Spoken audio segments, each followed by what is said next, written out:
Kita telah dibutakan dengan kedua mata kita sendiri. Kita telah ditulikan oleh kedua telinga kita sendiri. Dan kita pun telah ditipu mentah-mentah dengan akal pikiran kita sendiri.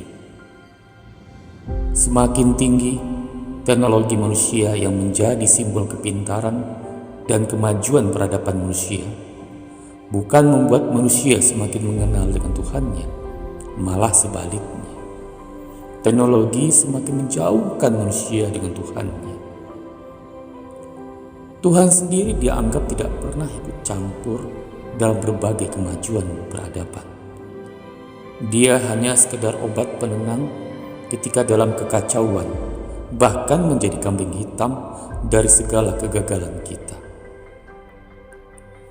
Kita beranggapan ilmu pengetahuan yang berhubungan dengan langit akan membuat kita semakin dekat untuk menyentuh langit.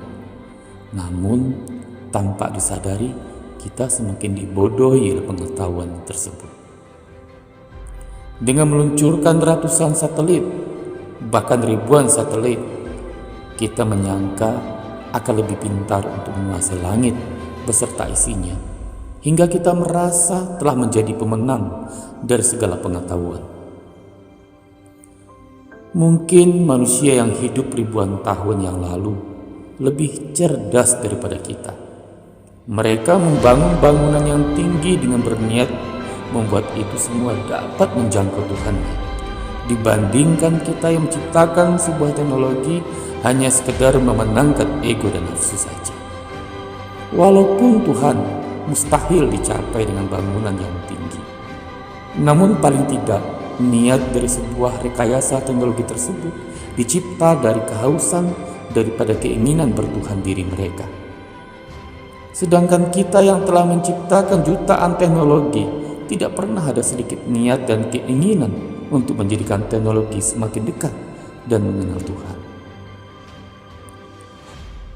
Jika kita bercerita tentang langit dengan segala misterinya, maka apakah kita pernah berpikir dan merenung bila diri kita sendiri adalah makhluk langit?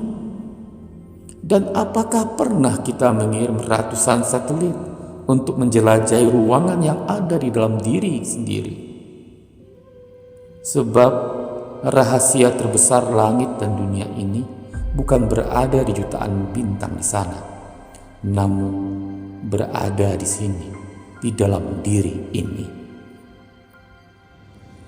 Kita adalah makhluk langit, bukan makhluk yang tercipta dari unsur tanah. Memang tubuh berasal dari tanah, namun tubuh hanyalah sebuah kendaraan yang dirancang untuk beradaptasi dan bertahan di muka bumi. Dan pengendara tubuh ini tidak pernah dilahirkan di muka bumi. Ia ditiupkan oleh Tuhan daripada serpihan dirinya yang maha agung. Kita dititipkan dalam waktu dunia dan ditiupkan ke dalam kendaraan canggih yang memakai teknologi langit, yang dapat dibawa berjalan, berlari, berpikir untuk membangun peradaban dunia dan meninggalkan bekas-bekas langit sebagai petugas wakil Tuhan di dunia ini. Kesadaran inilah yang telah terkikis oleh banyaknya pemikiran-pemikiran materialis dikubur dalam-dalam oleh para ilmuwan jahiliyah, menjadikan pemikiran manusia jauh lebih primitif daripada manusia purba. Bukankah semakin mengenal dan dekat dengan Tuhan akan membuat lahirnya nilai-nilai kemanusiaan yang menjadi ciri khas kita sebagai makhluk langit?